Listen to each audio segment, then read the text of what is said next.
আপনাদের সাথে তুলে ধরছি সেনাপ্রধান ওয়াকারুজ্জামানের গত ৫ মাসের যে তার যে অবস্থানটা ছিল, কি সে করেছে, সে বিষয়গুলা, পজিটিভ সাইডগুলো, নেগেটিভ সাইডগুলো নিয়ে কথা বলবো। কেন কথা বলবো তার আগে যদি আপনাদেরকে বলি, দেখুন আজকে আমি একটা জরিপ করেছিলাম।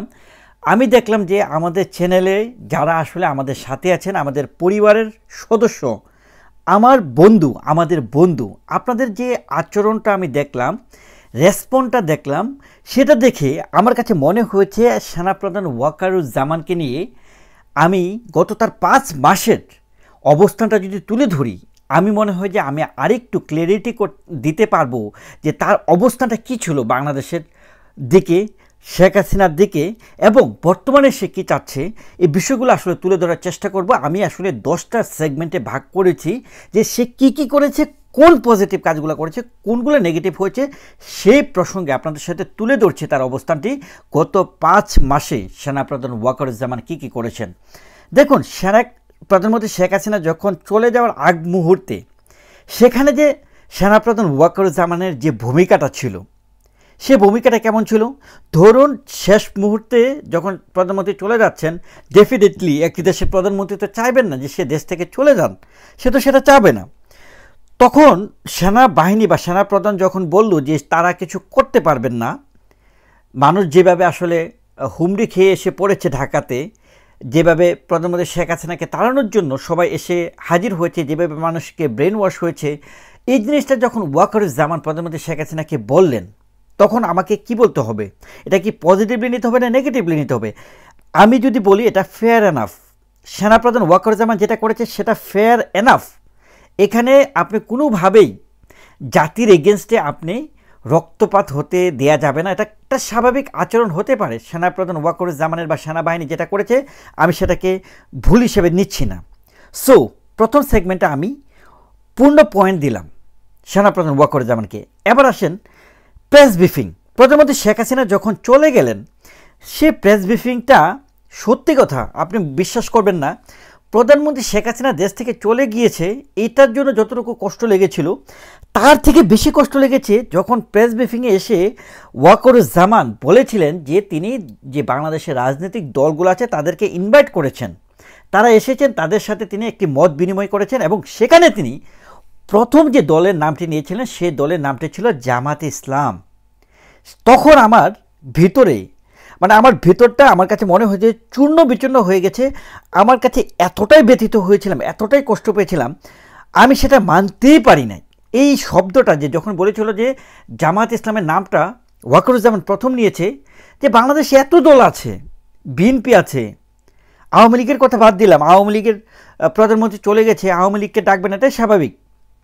তো ওই অবস্থায় যখন তিনি প্রথম জামাতে ইসলামের নামটা নিলেন, সত্যি আমি বেশি কষ্ট পেয়েছিলাম। তখন আমার কাছে ইন্ডিকেশনটা ভালো লাগেনি। তখনই আমি বুঝতে পেরেছিলাম যে জামাত ইসলাম এখন বাংলাদেশে দাপটের সাথে রাজনীতি করবে। তো এই সেগমেন্টে আমি তাকে 0 দিচ্ছি, কারণ স্বাধীনতা বিরোধী শক্তিকে আপনি প্রথমেই রিপ্রেজেন্ট করছেন, that's not fair, it never can be fair. So এই জায়গায় আমি তাকে আসলে 0 দিচ্ছি। খেয়াল করে দেখুন, জুলাই আগস্টের যে হত্যাকাণ্ডের বিষয়টা, সেখানে তিনি বলেছেন যে যারা কিনা জুলাই আগস্টে হত্যাকাণ্ড করেছে বা হত্যাকাণ্ডগুলো ঘটেছে সেটাকে তিনি বিচারের আওতাধীন আনবেন, সে বিশ্বাসটা যেন জনগণ তার কাছে রাখে। ফেয়ার এনাফ, অবশ্যই তিনি এই প্রতিশ্রুতি দিতে পারেন। এটা এটা এটা আমি পজিটিভলি নিচ্ছি। জুলাই আগস্টের বিষয়টা, হত্যাকাণ্ডীদের যারা করেছে তাদেরকে শাস্তি বিধান করবেন, এটা অঙ্গীকার করেছেন, ভালো। ঠিক তার পরক্ষণেই তিনি কিন্তু সেটা বলে নাই যে 5ই আগস্ট থেকে শুরু করে যে দাঙ্গাগুলা লাগবে, হামলা হবে, হত্যা হবে, এই বিষয় নিয়ে কিন্তু তিনি তেমন কিছু বলেনি। আর সেই জন্যই কিন্তু বাংলাদেশে এত মানুষের হত্যাকাণ্ড ঘটেছে, এত মানুষ আসলে হামলার শিকার হয়েছে, সংখ্যালঘুরা পর্যন্ত হামলার শিকার হয়েছে, চুরি ডাকাতি, নির্দ্বিধায় প্রথম 3-4 দিন তো কোনো কথাই নেই, বেফাসভাবে মানুষকে হত্যা করা হয়েছে, একদম ব্রিজের উপর টাঙিয়ে রেখেছে, ওভার ব্রিজের উপর টাঙিয়ে রেখেছে। এই ঘটনাগুলোর জন্য দায়ী কিন্তু সেনাপ্রধান ওয়াকারুজ্জামান। তিনি একবারের জন্য বলে নাই যে এখন থেকে আপনারা যদি কেউ আইন হাতে তুলে নেন সেটার কিন্তু আমি বিচার আওতাধীন আনবো, যে কথাটা তিনি বলেছিলেন জুলাই আগস্ট, কিন্তু সেই জায়গায় তিনি বলেন নাই 5ই আগস্ট থেকে কি হলে কি হবে এটা বলেন নাই, আর সেটার জন্য এত হত্যাযোগ্য হয়েছে। তো সেখানে আমি প্লাস মাইনাস করে এখানে তাকে আমি কোনো পয়েন্ট দিতে পারছি না বন্ধুরা এই সেগমেন্টে। খেয়াল করে দেখুন ইনডেমনিটি আইন, এই যে জুলাই অগাস্টে যে হত্যাকাণ্ড হয়েছে এখানে তারা কি আইনটা পাশ করলো, তারা বলতে চাচ্ছে যে জুলাই অগাস্টে যে হত্যাকাণ্ড হয়েছে তাদেরকে মানে ছাত্রদের পক্ষে যারা ছিল, যারা হত্যাকাণ্ড করেছে তাদেরকে কোনো আইনের আওতায় আনা যাবে না। মোট কথা হচ্ছে যে আপনার বাংলাদেশে এই ছাত্র শিবির হিজবুত তাহরীরের সদস্যরা যত হত্যাকাণ্ড করেছে, ছাত্রদের থেকে শুরু করে সাধারণ জনগণকে, মানুষদেরকে উজ্জীবিত করার জন্য যত হত্যাকাণ্ড হয়েছে সেটা হত্যাকারীদেরকে বাঁচানোর জন্য ইনডেমনিটি আইন পাশ করেছে। এবং এই ব্যাপারে সেনাপ্রধান ওয়াকারুজ্জামান কোনো স্টেপ নেয়নি। এই জিনিসটার জন্য আমি তাকে মাইনাস দিচ্ছি, মানে 0 দিচ্ছি। এখানে সে কোনো পয়েন্ট পাবে না, বরঞ্চ তার এই যে এখানে যে অ্যাকশন নিলেন না, এটার জন্য আমি তাকে বিশেষভাবে দায়ী করব। কারণ আপনি একটা অপরাধকে যদি আপনি এগেনস্টে যদি কথা না বলতে পারেন, তাহলে আপনি কেন সেনাপ্রধান হলেন, কেন বাংলাদেশের দায়িত্বটা আপনি নিলেন প্রধানমন্ত্রী শেখ হাসিনা যখন চলে গেলেন। এবার আসুন রাষ্ট্রপতি ইস্যুতে তিনি 2টা ভূমিকা রেখেছেন, একটা পজিটিভ একটা নেগেটিভ। কীরকম? এই যে দেখুন এখন পর্যন্ত রাষ্ট্রপতি শাহাবুদ্দিন চুপ্পু যে টিকে আছেন, এটা বেসিক্যালি সেনাপ্রধান ওয়াকারুজ্জামানের জন্যেই। সেনাপ্রধান ওয়াকারুজ্জামান যদি চেতেন যে তাকে চলে যেতে হবে, তাহলে তিনি কিন্তু সেটা ইমপ্লিমেন্ট করে ফেলতে পারতেন। যেহেতু তিনি ছিলেন, সে যেহেতু রাষ্ট্রপতি হিসেবে যেহেতু শাহাবুদ্দিন স্যার এখনও আছেন, সেই জন্য তাকে আমার ধন্যবাদ জানাতে হবে। সেজন্য আমি বলবো যে তাকে আমি এখানে পয়েন্ট দিচ্ছি।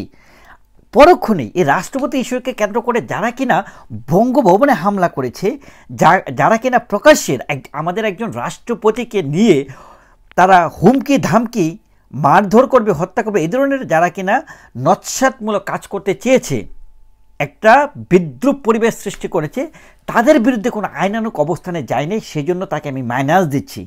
তার মানে হচ্ছে এখানে তাকে আমি পয়েন্ট দিতে পারছি না। পজিটিভ নেগেটিভ মিলে আমি এখানে নো পয়েন্ট ফর হিম।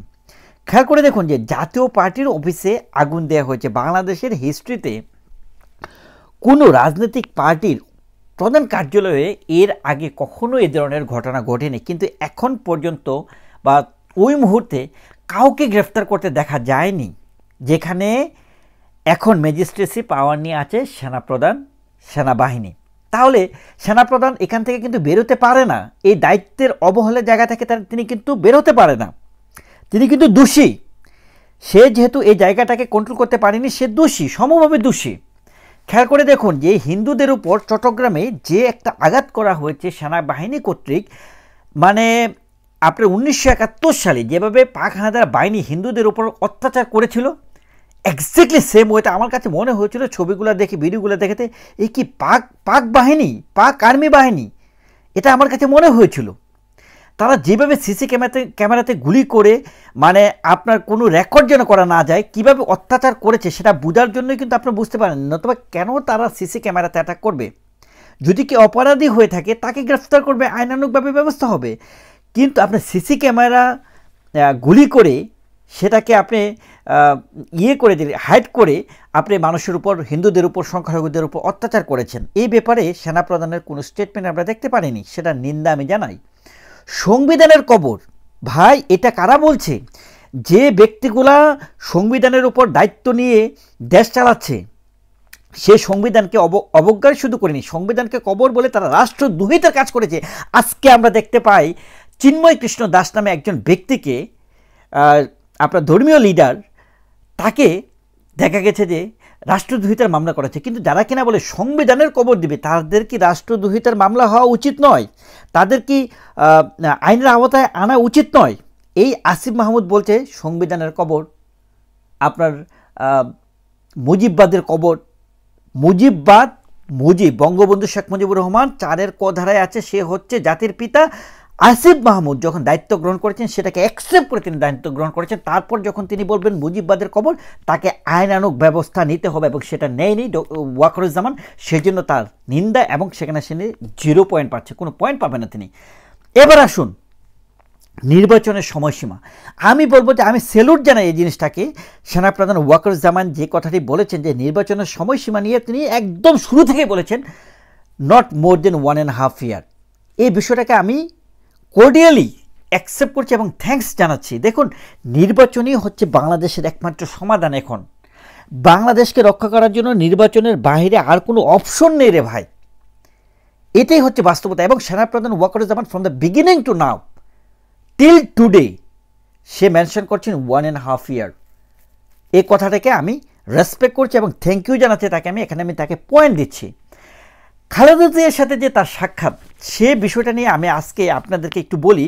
এখানে আমি একটা জরিপ করেছিলাম, এটা খুবই ইন্টারেস্টিং বিষয়টা আমি বলছি। তার আগে আমি দেখেন খালেদা জিয়ার সাথে দেখা করাটাকে আমি পজিটিভলি কেন নিয়েছি আমি আরেকবার আপনাদেরকে সংক্ষেপে বলি। দেখুন, যেভাবে জামাত ইসলাম বাংলাদেশে নিপীড়ন করছে, যেভাবে তারা সুসংগঠিত হচ্ছে, যেভাবে তারা ছোট ছোট দলগুলোকে গড়ে তুলছে গোয়েন্দা বাহিনীর মাধ্যমে, এবং সেই দলগুলোকে দিয়ে বিভিন্ন ধরনের তারা প্রহসন করছে, পাকিস্তানি সামরিক বাহিনীকে বাংলাদেশে তারা স্থাপন করছে এবং সেনা কর্মকর্তাদেরকে বাংলাদেশে এনে তারা পৃষ্ঠপোষকতা করছে, এবং পাকিস্তান কেন্দ্রিক তাদের যে প্ল্যানিং সেটাকে রুখে দাঁড়ানোর জন্য আমি মনে করি বিএনপির স্ট্যান্ড থাকতে হবে। এবং বিএনপিকে ম্যানেজ করার জন্য জামাত ইসলাম যেভাবে কাজ করছে, বিএনপিকে যদি এখন খালেদা জিয়াকে যদি সাপোর্ট না করে, ভাই বাংলাদেশটা জামাত ইসলামের হাতে তো চলেই গেছে বর্তমানে, ভবিষ্যতে তো সেদিকে নিচ্ছে তারা, তাই না? তো এইটা হাত থেকে রক্ষা করার জন্য বিএনপিকে দেখেন, আমরা এত গ্রিডি কেন হই? আজকে 5 বছরের জন্য প্রধানমন্ত্রী শেখ হাসিনা যদি দায়িত্বে না থাকতে পারেন, নির্বাচন হলে যদি বিএনপি জিতে যায়, ফেয়ার এনাফ। আমি এই জন্যই বলছি, দেখুন জামাত ইসলামের কাছে যদি বাংলাদেশ কোনোভাবে চলে যায়, 5 বছরের মধ্যে তারা বাংলাদেশের নাম পূর্ব পাকিস্তান করে ফেলবে। আপনাদের ডায়েরিতে আপনারা লিখে রাখেন সেটা।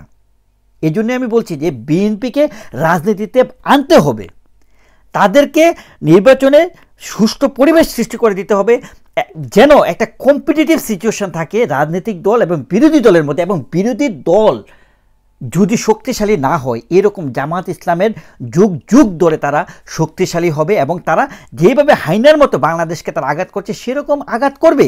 আজকে তাদের এই অবস্থানের জন্য বিএনপির শক্তিশালী অবস্থান ছিল না বাংলাদেশের, সেটার জন্যই হয়েছে। আমি জানি আজকে অনেকেই হয়তো আপসেট হবেন আমার কথা শুনে, আমি কেন বিএনপির এই ধরনের কমেন্টস করছি। অনেকেই হয়তো বিএনপিকে পছন্দ করে না, বাট দেখেন বিএনপি আওয়ামী লীগ দুটি দল হচ্ছে বাংলাদেশের স্বাধীনতা শক্তির দল। আপনাকে সেটা বুঝতে হবে। জামাত ইসলাম তারা বাংলাদেশের পরিপন্থী ভাই, বাংলাদেশ স্বাধীনতা পরিপন্থী। সো তাদের সাথে আমাদের কোনোভাবেই কম্প্রোমাইজ চলবে না। এই যে পয়েন্টগুলো বললাম, মেজরিটি পয়েন্টেই সেনাপ্রধান ওয়াকারুজ্জামান ফেল।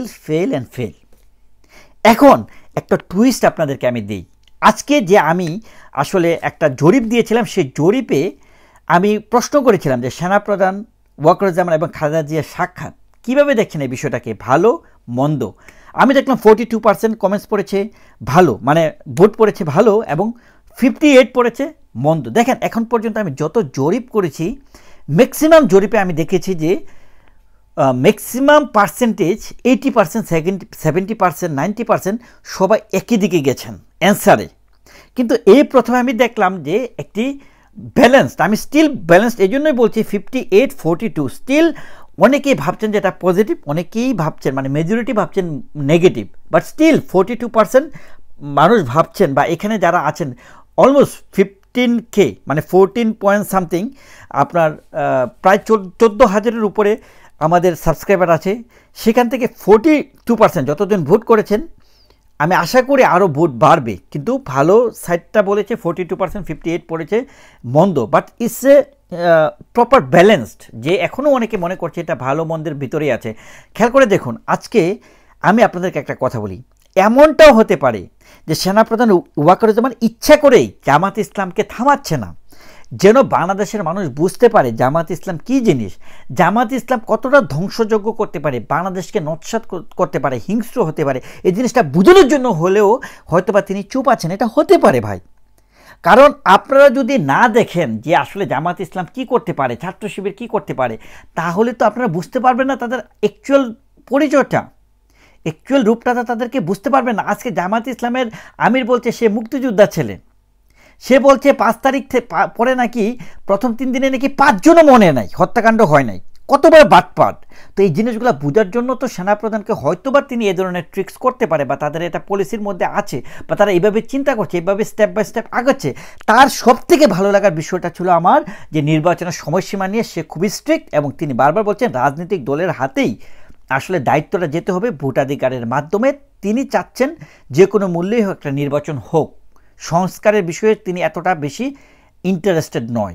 বন্ধুরা, যতগুলো পয়েন্ট বললাম এবং লাস্টের যে প্রিডিকশনটা বললাম যে হয়তোবা এরকমটা হতে পারে, আমি তো জানি না, বাট আমার অ্যানালাইসিস বলে হয়তোবা এরকমটা হলেও হতে পারে। আপনাদের বিবেচনায় কি বলছে? বাট স্টিল মেজরিটি ভোট কিন্তু তার এগেনস্টে গিয়েছে। আমি যে পয়েন্টগুলো দিয়েছি, স্টিল সেনাপ্রধান ওয়াকারুজ্জামান ফেল্ড, সেনাপ্রধান ওয়াকারুজ্জামান ফেল করেছে এখানে বাংলাদেশের মানুষকে স্বস্তি দেওয়ার জন্য, বাংলাদেশের জাতি হিসেবে আমাদেরকে তুলে ধরার জন্য তিনি ফেল করেছে, প্রকাশ্যে বলছি ফেল করেছে। বাট স্টিল তিনি কিছু কিছু জায়গায় ভূমিকা রাখতে পারছে বলে আমার কাছে মনে হচ্ছে। যেমন নির্বাচনটা সময়সীমাটা নিয়ে তার বারবারই যে ওপিনিয়নটা আমার কাছে ভালো লেগেছে, এবং খালেদা জিয়াকে ইনভলভ করার বিষয়টিও আমার কাছে ভালো লেগেছে। বিকজ খালেদা জিয়ার ইনভলভমেন্ট না হলে এখন কোনো কারণের জন্য বিএনপিকে মাইনাস ফেলে দিতে পারে, তাহলে তো খালি মাঠে গোল দিয়ে দেবে জামাত ইসলাম। এটা আমাদের বুঝতে হবে। বন্ধুরা, বিষয়টা কীভাবে দেখছেন আপনি? আপনার ওপিনিয়ন জানাতে পারেন। আমার সাথে আপনাদের অনেকেরই দ্বিমত থাকতে পারে। Still I respect your opinion. Thank you so much.